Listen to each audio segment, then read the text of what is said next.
이스라엘 백성들은 지금 왕을 구하고 있습니다.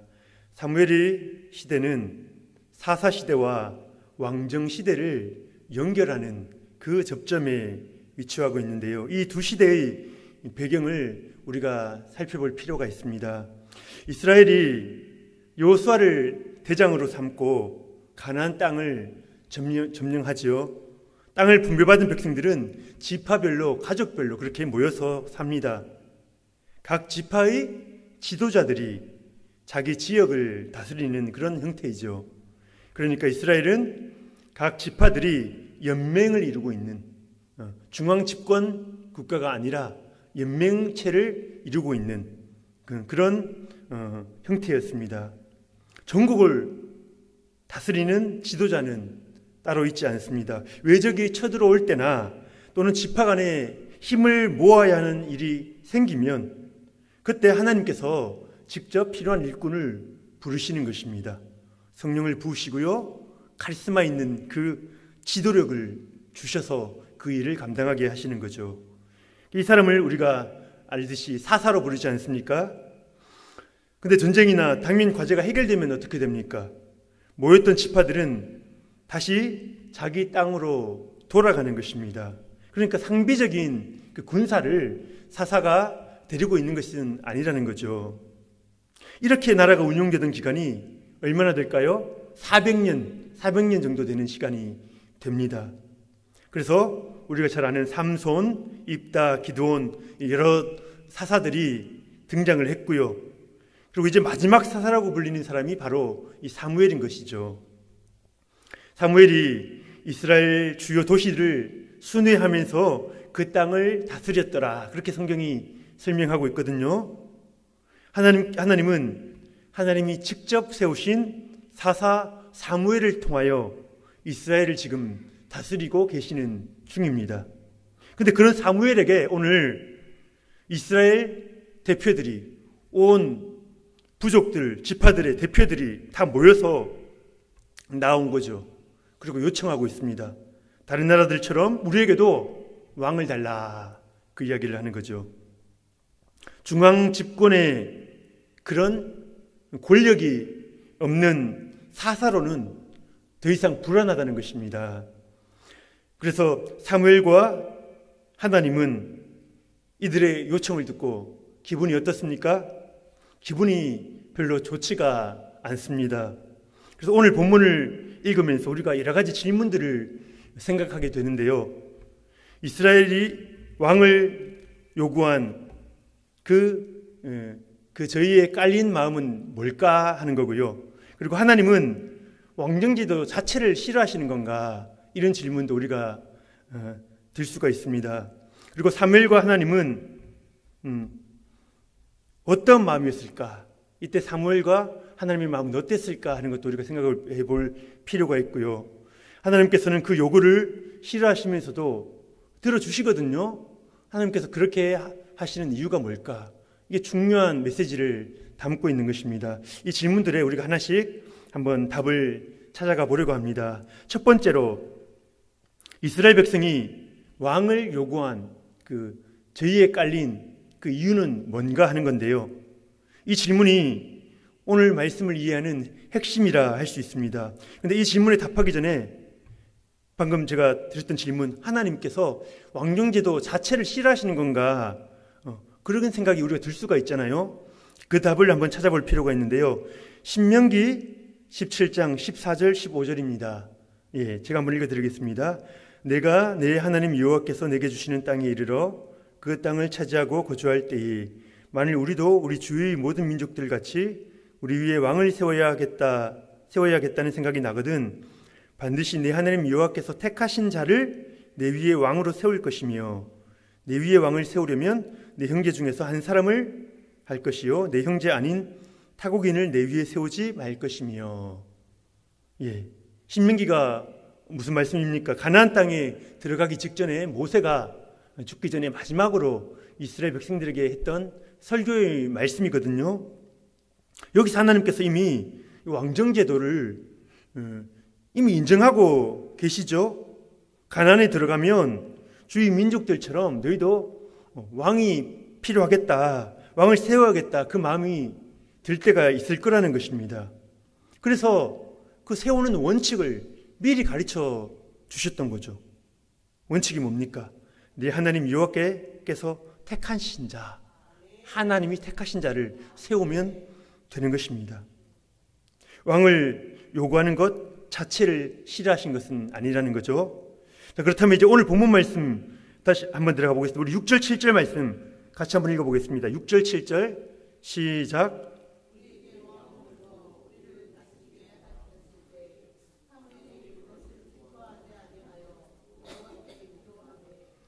여호와께서 사무엘에게 이르시되 백성이 내게 한 말을 다 들으라. 나를 버려 자기들의 왕이 되지 못하게 함이니라. 아멘. 하나님이 기분이 좋지 않으신 이유가 무엇입니까? 더 이상 하나님을 자신들의 왕으로 인정하지 않겠다는 것입니다. 방금 신명기에 읽었던 것처럼 하나님께서 택하신 자를 세워서 하나님의 왕권을 인정하면서 그 왕정제도를 세워나갈 수가 있거든요. 하나님을 섬기는 것과 왕정제도가 전혀 배치되는 것이 아닐 수 있다는 것입니다. 그런데 이스라엘 사람들의 생각이 뭡니까? 이제 하나님께로부터 좀 벗어나고 싶다. 좀 자유하고 싶다. 이제 우리 일은 우리가 알아서 한번 해보겠습니다. 하나님은 이제 신경 안 쓰셔도 돼요. 그런 의미입니다. 사무엘과 하나님께서 이 말씀을 듣고 아주 충격을 받으시거든요. 왜냐하면 그들이 지금 언약을 깨뜨리고 있기 때문입니다.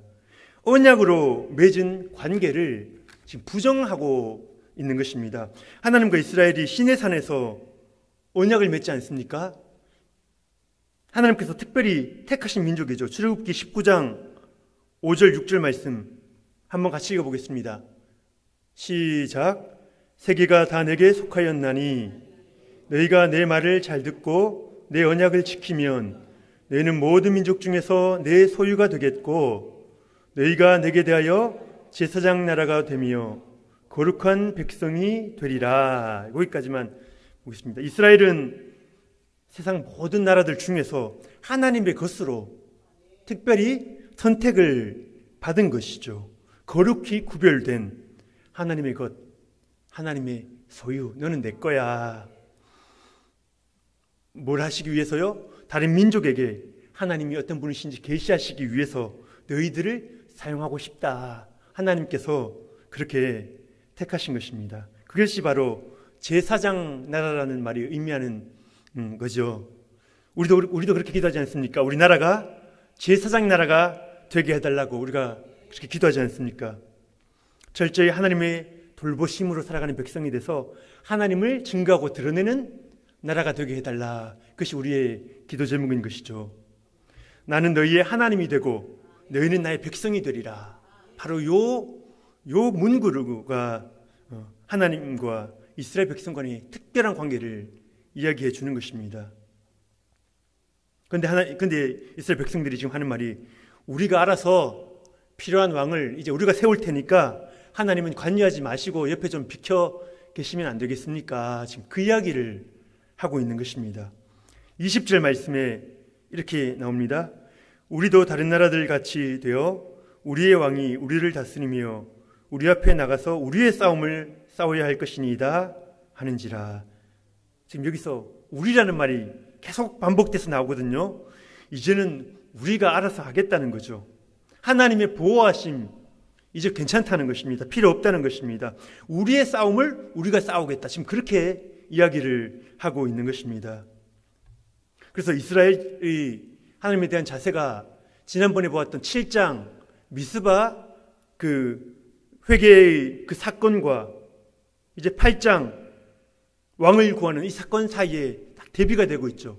이 사이가 장수로는 연결되어 있지만 사무엘이 늙는 동안 오랜 시간이 지난 시간이거든요. 그 7장에서는 어떤 일이 있었습니까? 미스파 집회를 하는데 블레셋이 쳐들어왔어요.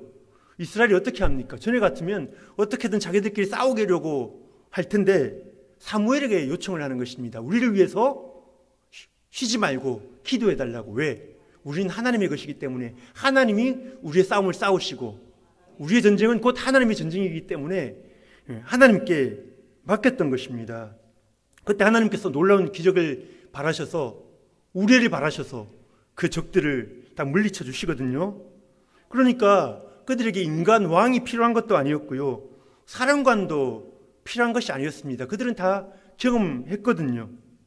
하나님을 온전히 의지했을 때에 하나님의 언약대로 내가 너를 지켜주겠다, 보호하겠다, 그 약속대로 하나님이 구원을 해주셨던 것입니다. 이것이 이스라엘의 삶의 방식이 되어야 하는 거죠. 그런데 8장에 넘어와서 지금 사무엘은 늙었고 그 아들들을 사서로 세웠는데 공정하게 다스리지를 않는 것입니다. 그러니까 이제 그들의 말이 이제 당신도 늙었고 당신도 힘이 없고 당신 아들들도 이제 안 되니까 왕을 달라. 하나님이 세우신 이 사람들은 믿을 수가 없다라는 것이죠. 그래서 구실로 삼아서 이제 하나님께로부터 벗어나겠다는 것입니다. 하나님이 원하시는 왕이 아니라 내가 원하는 왕을 이 기회에 한번 세워보자. 지금 그 생각을 하고 있는 것이죠.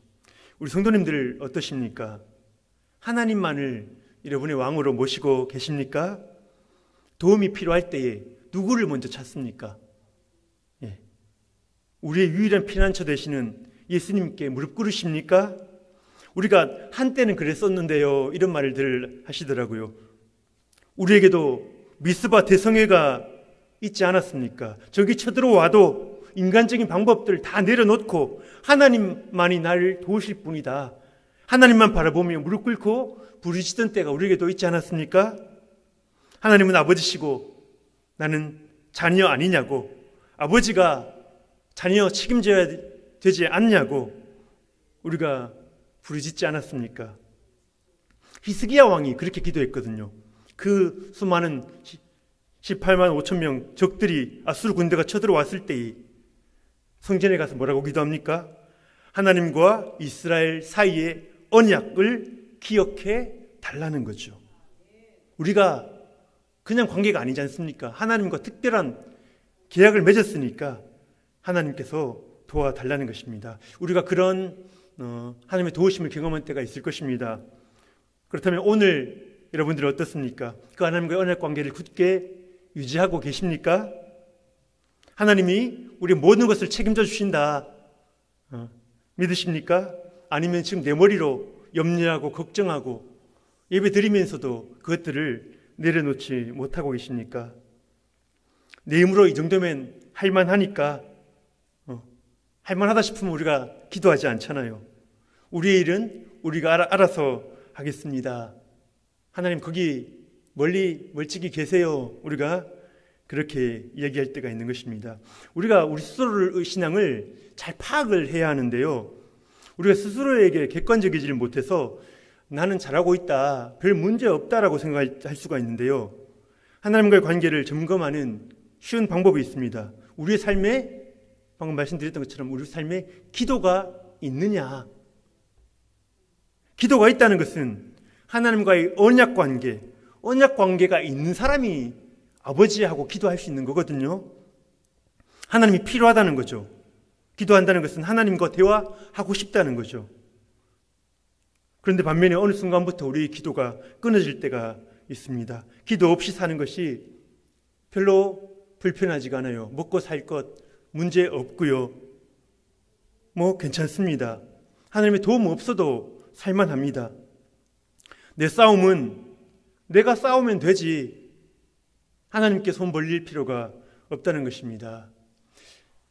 지난주에 빅토리아 여왕에 대한 이야기를 제가 들었습니다. 빅토리아 여왕이 19세기 대영 제국, 영국이 가장 크게 식민지를 거느리고 확장했을 그 시기 때, 그 전성기 때의 여왕인데요, 그 여왕이 신앙으로 참 유명합니다. 어떤 사람이 빅토리아 여왕에게 이렇게 물었다고 합니다. 폐하께서는 하루에 몇 번이나 기도하십니까? 그렇게 물었다고 합니다. 그러니까 여왕이 이렇게 대답합니다. 저는 하루에 한 번 기도합니다. 그러니까 그 신하가 아니 신앙이 깊으신 폐하로 알고 있는데 어떻게 폐하께서 하루에 한 번밖에 기도를 하지 않으십니까? 이해가 되지 않습니다. 그렇게 얘기하거든요. 그러니까 여왕이 이렇게 대답합니다. 나는 새벽에 일어나서 기도를 시작하면 저녁에 잠들 때까지 계속 기도를 합니다. 하루에 한 번만 기도를 하지요. 그렇게 이야기를 했다고 합니다. 이 빅토리아 여왕이요, 세계 최강대국을 이끌었지만 그 모든 일들을 하나님께서 주장하신다. 하나님께서 내게 이걸 맡기셨다. 이것을 믿었던 것입니다. 그러니까 그분의 도움 없이는 감당할 수가 없거든요.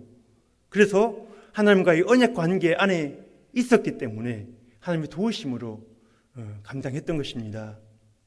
우리가 하나님과의 언약 관계 안에 있는가? 거기에서 벗어나려고 발버둥 치고 있지는 않는가? 한번 되돌아보시고요. 또 우리의 기도가 살아있는가? 우리 기도가 살아있으시기를 축복합니다. 우리 두 번째로 살펴볼 것은 거부당하는 사무엘과 하나님의 그 마음입니다. 아까 6절 7절을 읽었는데 우리 6절부터 8절까지 한 번 더 같이 한번 읽어보겠습니다. 6절부터 8절까지 시작.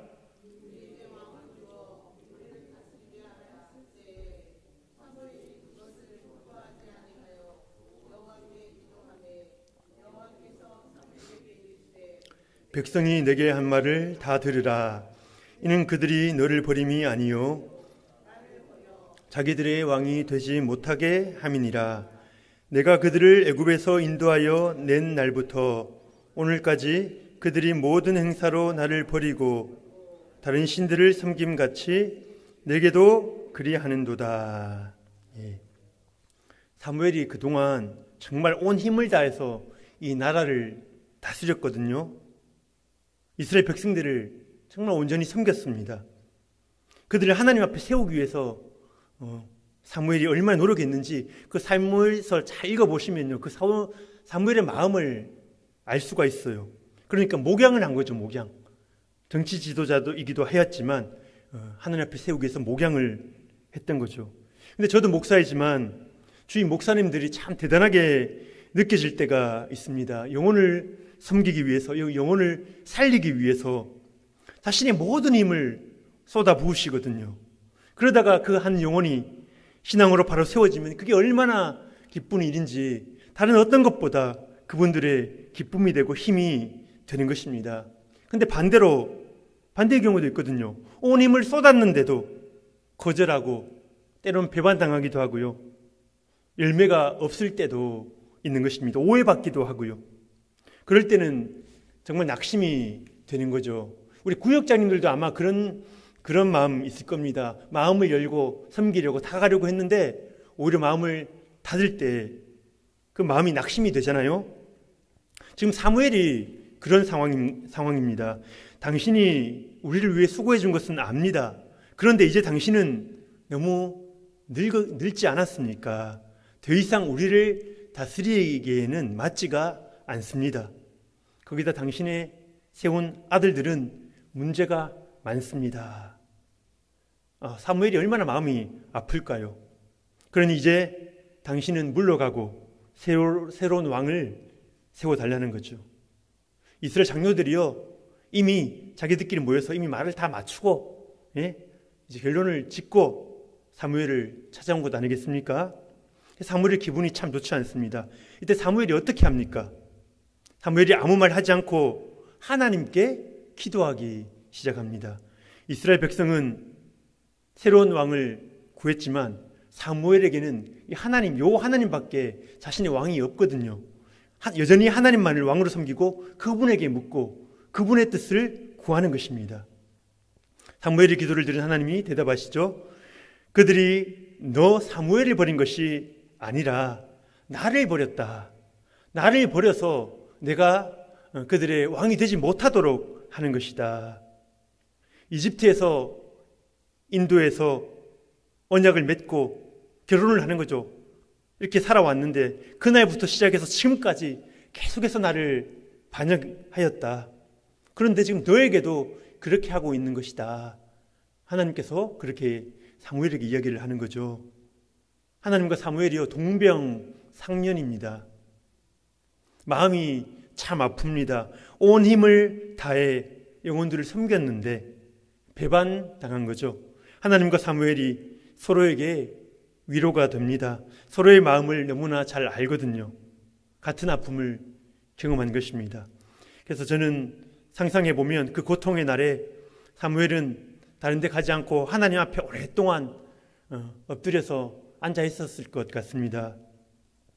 이 장면을 상상하면서 이런 문구를 생각해 보았습니다. 사무엘에게도 하나님의 위로가 필요하지만요, 하나님께도 자기 마음을 아는 사무엘과 같은 자의 위로가 필요하다는 거죠. 하나님께도 위로가 필요하다. 어떻게 생각하십니까?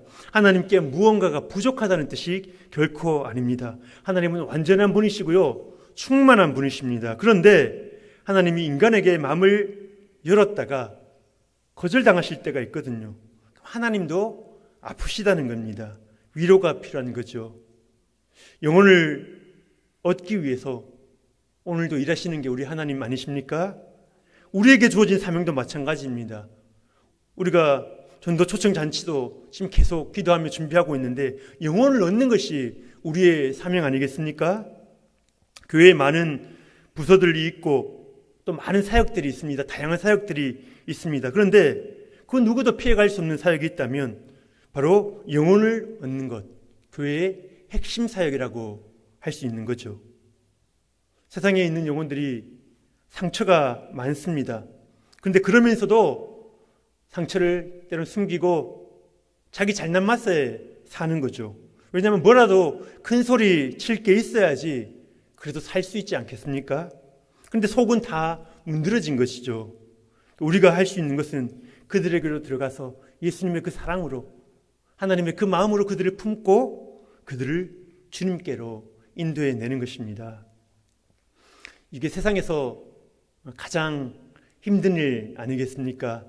다른 사람의 세계로 들어가서 그들의 마음을 얻는 것입니다. 그래서 전도가 가장 힘든 거죠.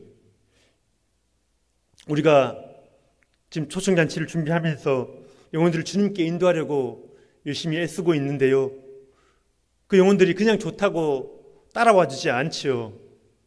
우리가 정말 마음문을 열고 저들에게 나가고 우리의 선한 마음을, 그들을 향한 사랑의 마음을 보여줘야 하는 것이죠. 주님이 우리를 사랑하셨듯이 우리도 여러분들을 사랑한다고 우리가 그것을 보여줘야 하는 것입니다. 그런데 사탄이 그걸 가만두지 않잖아요. 저들 반응이 매섭거든요. 왜 나에게 관심 가지냐고, 오히려 그렇게 차갑게 말하기도 하고요. 우리가 거절당할 때에 힘이 빠지고 낙심이 되거든요. 그런데 이 때가 제일 중요한 때입니다. 이 낙심의 때를 이겨내면요, 계속해서 영혼을 품고 그 상처를 이겨내면서 전도해 나갈 수 있는데, 여기를 못 넘어서면요, 두려워서 전도할 수가 없는 것입니다. 혹시 전도하다가 상처받으신 분 계십니까? 이 시기를 견뎌낼 수 있는 방법이 있는데요, 바로 같은 아픔을 가진 자들, 영혼을 구원하려다가, 전도하려다가 상처받은 영혼들이 함께 모여 서로 위로하고 격려하고 함께 울어주는 것입니다. 전도하다가 상처난 마음 서로 보듬어 주면서 함께 싸우는 전우가 되는 것입니다. 전우는요, 돌아와서도 끝까지, 죽을 때까지 전우입니다. 함께 죽음의 그 생사를 같이 넘나들었잖아요. 우리가 영혼을 얻다가 함께 상처받고 함께 아픔을 가지고 있다. 그래서 우리가 그때 치료가 되는 거죠. 하나님도 위로가 필요하신 분인데 우리가 어떻게 홀로 영혼 구원의 사역을 감당하겠습니까? 옆에 계신 분들과 함께 격려하면서 기도하면서 그렇게 감당하실 수 있기를 축복합니다. 여기 계신 분들 서로에게 위로가 되어주시기를 축복합니다. 예, 사무엘과 하나님이 서로가 위로가 되었던 것처럼 우리도 서로에게 위로가 되어주시고요, 서로의 같은 영혼을 위해 싸우는 전우가 되어주시고요, 남은 3주 동안 영혼을 얻기 위해서 같이 끝까지 힘써 싸우는 것입니다. 포기하지 말고요. 그래서 초청잔치 당일에는 하나님께서 허락하신 열매를 맺고 열매를 우리가 기쁨으로 함께 누릴 수 있기를 축복합니다. 오늘 마지막으로 세 번째로 살펴볼 것은 하나님께서 이스라엘 백성들의 요구를 그대로 다 들어주셨다는 것입니다. 하나님의 입장에서 볼 때 백성들의 요구는 분명히 잘못된 것입니다. 하나님을 배제하고 자신들의 생각대로 해보겠다는 거거든요. 이때 노라고 대답하면 간단할 텐데 이게 참 쉽지가 않습니다. 이게 아버지의 마음인 것 같아요. 하나님의 마음, 아버지의 마음. 아이들을 키우다 보면 예스라고 해야 할지 노라고 해야 할지 어려울 때가 많이 있습니다. 보통 애들이 좀 더 어릴 때는 그냥 힘으로 눌러버리면 되는데 애들이 이제 점점 커서 자기들도 좀 생각을 한다. 나를 무시하지 말라. 그런 자세로 나오거든요. 특히 아주 진지한 얼굴로 와서 엉뚱한 것을, 말도 안 되는 것을 요구할 때에 대답하기가 난감할 때가 많이 있습니다. 노라고 하면 엄마 아빠가 자기를 무시한다는 거죠. 자신을 애기 취급한다는 것입니다. 그렇다고 허락해 주자니 애들한테나 가정적으로나 타격이 상당하거든요. 이제 참 난감한 거죠. 어떻게 해야 할지. 근데 지금 하나님의 입장이 그렇습니다. 이스라엘 장로들이 너무 진지한 모습으로 나온 것입니다. 우리들이 고민하고 뜻을 모았습니다. 그러니 이제 우리를 다스릴 왕을 달라는 것입니다. 하나님은 옆에 조금 앉아 계시고 쉬고 계시고 우리의 왕을 달라. 하나님의 마음 같아서는 힘으로 확 눌러버리고 싶으시지 않겠습니까? 하나님도 감정이 있으시잖아요. 아니 얘들이 벌써 나한테 덤비기 시작했구나. 그런 생각을 하시지 않겠습니까? 그런데 아직 내가 더 힘이 세거든요. 그러면 힘으로 해결하고자 하는 것이 우리들의 마음 아닙니까? 그런데 하나님은 그들의 요구를 들어주라고. 사무엘은 그것을 이해하지는 잘 이해가 안 가서 여러 번 질문하고 묻는데 하나님은 반복해서 저들의 요구대로 들어주라고 지금 오늘 말씀하고 있거든요. 자신이 왕되심을 그럼 포기하시는 걸까요? 우리 9절 말씀 같이 한번 보겠습니다. 9절 시작.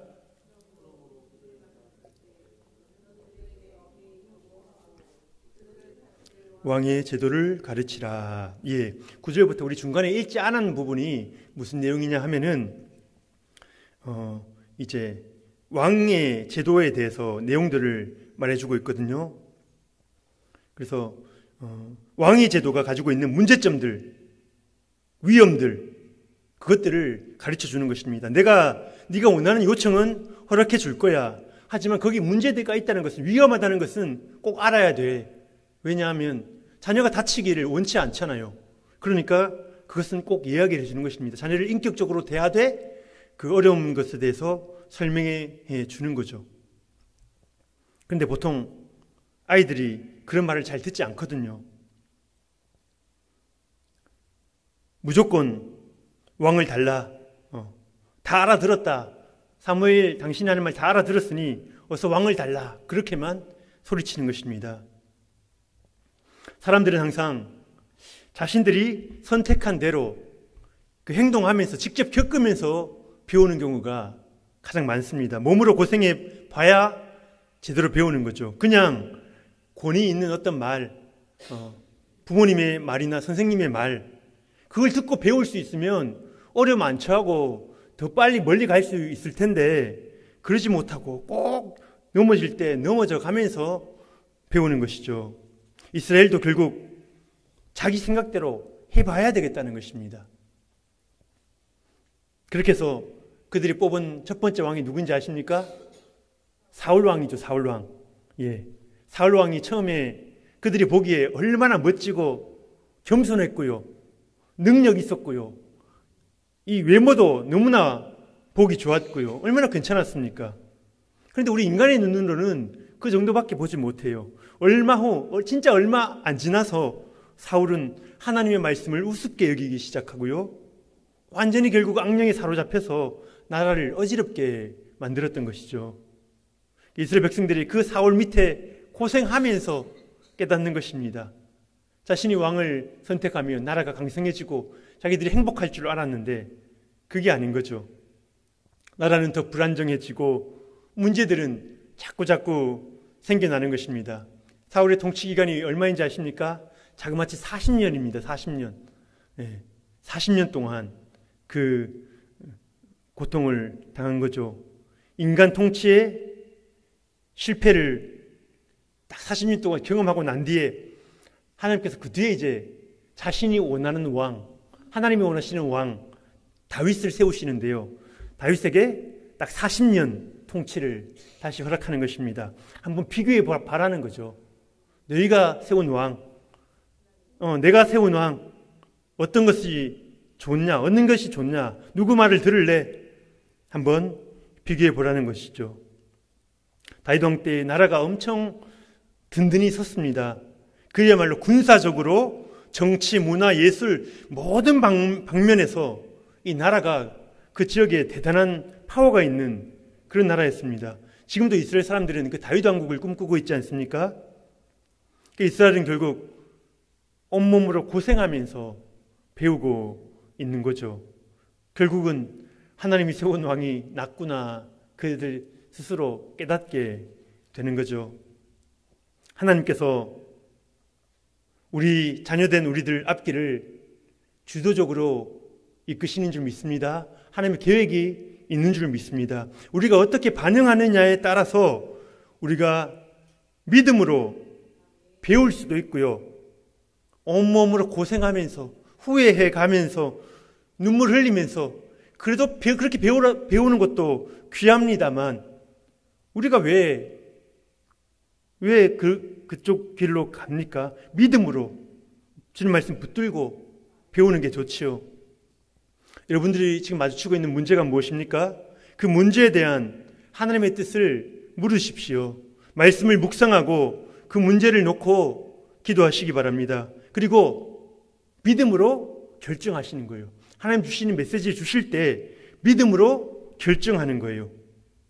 내 생각과 지혜를 따를지 아니면 하나님이 말씀하시는 것을 내가 믿음으로 취할지 그것을 결정하셔야 하는 것입니다. 우리가 착각하면 안 되는 게요.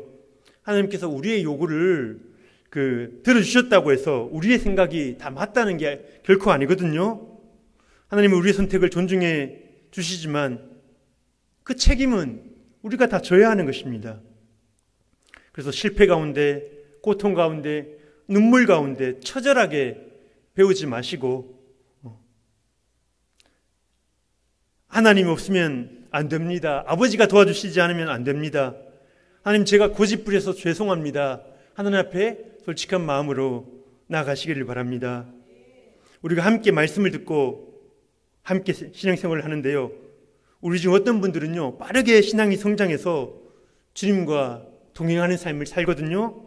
그런데 반면에 어떤 분들은 매일 그 자리에서 또 넘어졌다가 또 일어났다가 넘어졌다가 반복하고 있는 분들도 간혹 있습니다. 그 이유가 뭔지 아십니까? 하나님 아버지의 그 왕권에 순종하는가, 믿음으로 순종하고 나가는가, 아니면 내 생각을 고집하고 있는가, 거기에 그 결론이 있다는 거죠. 하나님께서는 결국 우리 생각을 꺾으시고 하나님의 뜻 가운데 우리들을 사용하실 것입니다. 왜냐하면 우리는 하나님과 언약 관계 안에 있잖아요. 우리 아버지 되시잖아요. 아버지가 자녀를 결코 포기하지 않거든요. 하지만 우리가 고생하며 어려움 처마하며 때로는 아버지의 마음을 아프게 할지 안 할지는 우리의 그 선택에 있다는 거죠. 더 빨리 더 좋은 귀에 쓰임받는 방법이 있는데 왜 그것을 찾으시고 그렇게 이 세상에서 헤매려고 하시는 겁니까? 하나님을 우리의 진정한 왕으로 모시는가, 거기에 답이 달려있다는 것입니다. 이제 말씀을 마무리하려고 합니다. 먼저 하나님만이 우리의 진정한 왕이십니다. 그 고백을 우리가 드리면 좋겠고요. 하나님께서 너희는 내 백성이다, 내 자녀다, 내가 너희를 책임질 것이다. 너희 문제는 내가 해결할 것이다. 지금도 그 말씀하시는 음성을 들으시고요. 믿음으로 반응하시는 한 주 되시기를 축복합니다.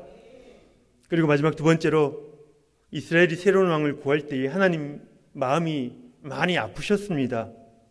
이스라엘을 그 누구보다도 사랑하셨고 그들에게 온 마음을 주셨기 때문이죠. 우리에게 그런 사람이 있습니까? 그 사람 때문에, 그 영혼 때문에 아파하고 눈물로 기도하는 그 영혼이 있습니까? 내 문제가 아무것도 없다고 우리에게 눈물이 없다면 아니죠. 하나님께서는 그 영혼들을 품고 울어라고 상처받는 그 마음으로 서로가 서로를 격려하면서 영혼을 품고 나가는 우리 능평교회 성도님들 되시기를 축복합니다. 그래서 저들의 세계로 들어가서 많은 영혼들을 살려내고 주님께 영광 돌리는 또 한 주간의 복된 삶이 되시기를 예수님의 이름으로 축복합니다.